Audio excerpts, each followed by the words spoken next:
Hi guys, my name is Christine and I'm a dating, relationship and personal development coach.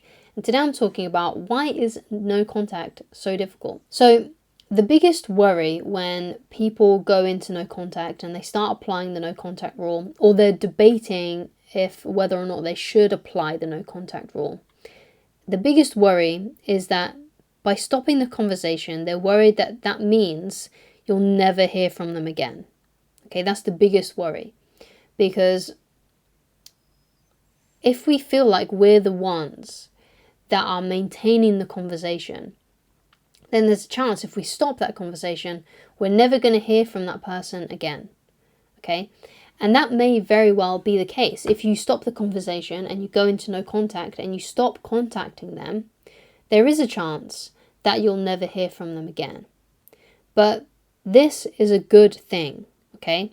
Long term, right? If you don't hear from them again, this is a good thing long term. So why is that a good thing?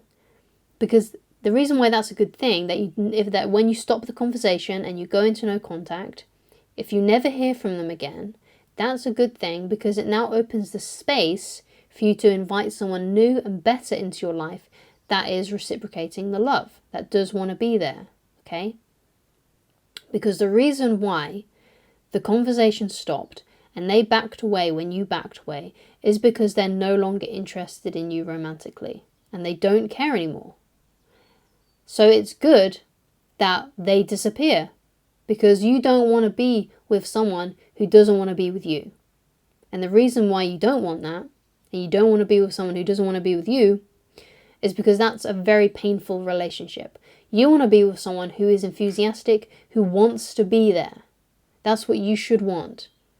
Right? Someone who wants to be there. And that's what you deserve. You deserve to be with someone who wants to be there. Okay? So it's a good thing that if you do the no contact rule, that the conversation will just fizzle out and you'll never hear from them again. That's a good thing. That is. Long term, it's a good thing. It may suck in the short term, but in the long term, that's definitely the best thing for you. Right? So why is it horrible in the short term? So it's horrible in the short term because obviously you have a lot of emotion invested into that person, right? Let's say it's an ex. You may have been with them for a long time, right? And perhaps you can't even see your life without them.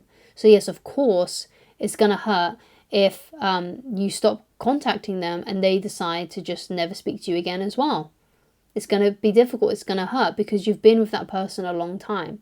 So sometimes there's a thing that I talk about called emotional bank accounts. Okay, it's usually something I talk about when it comes to rebound relationships, but it also applies to this kind of situation as well.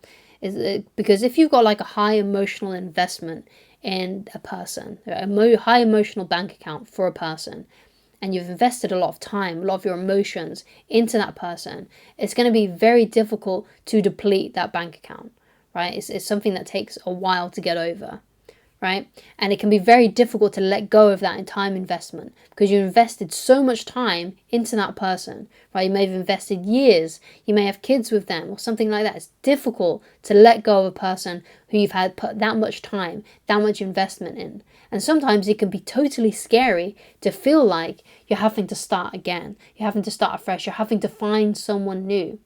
And sometimes it feels easier just to cling on and try and keep that person into your life because you've just spent so much energy and so much of your life on them. So it can be very difficult to let go of that person in the short term. But in the long term, if you never hear from them, if contact just ceases and you're no longer speaking, and when you do the no contact rule and you never hear from them again, that's gonna be beneficial for you in the long term, but it is gonna hurt in the short term. Okay, it's painful. Okay. So the fear of losing them is great if you are still deeply in love with them. So that's the emotional bank account. If you're deeply in love with someone and you're hoping and praying that things are going to work out, then of course, yeah, it's going to be difficult to do the no contact rule. Okay, especially if you have that fear that when you do no contact, you're never going to hear from them again. Okay. But if they no longer love you, you're going to lose them regardless. And that's where you've got to remember, right? You contacting them and staying in the conversation with them and keeping the conversation going is not helping the situation. It's really not. It's not going to make them one day realize that they're in love with you. If they've already lost those feelings for you, there's nothing you can do.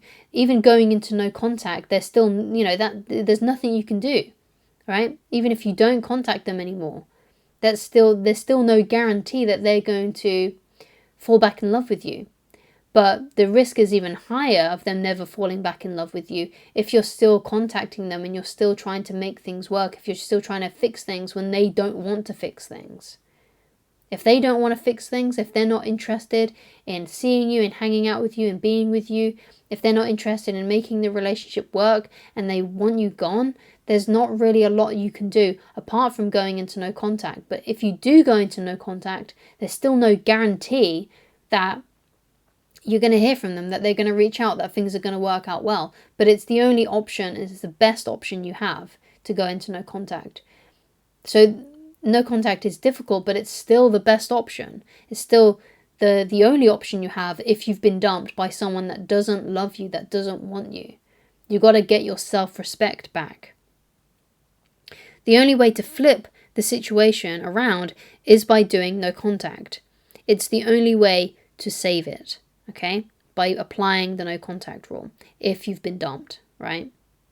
So if you've been dumped, if this person is not reciprocating, you haven't heard from them in a while perhaps already, the best thing you can do is to go into no contact and to stop the conversation flat. Okay? Because if they care about you, if they love you, once they see that you've backed off, they're the ones that are going to have to start doing something about it. They're going to have to start reaching out to you, inquiring about you, asking how you are. Once they realize that you're gone, especially if they love you and care about you, they will do that. But if they don't, you'll just never hear from them again. Okay, so apply the no contact rule. I also recommend that you refresh yourself on how to get your ex back, the audio that I made a while back. So please go and check that out if you haven't done so already. Because that will give you a good overview. Again, if you have already watched it or listened to it, then I highly recommend that you go and do so again and go through it again, especially if you're still struggling with this and figuring out what you need to do. Okay, so thank you so much for watching. If you'd like to get in touch with me personally, then please go to www.christineloveridge.com, and if there's anything that you would like me to discuss in a future video, then please leave it down in the comments. And I will create a video for you on that topic. Okay, so thank you so much, and I shall talk to you again very soon. Goodbye, guys.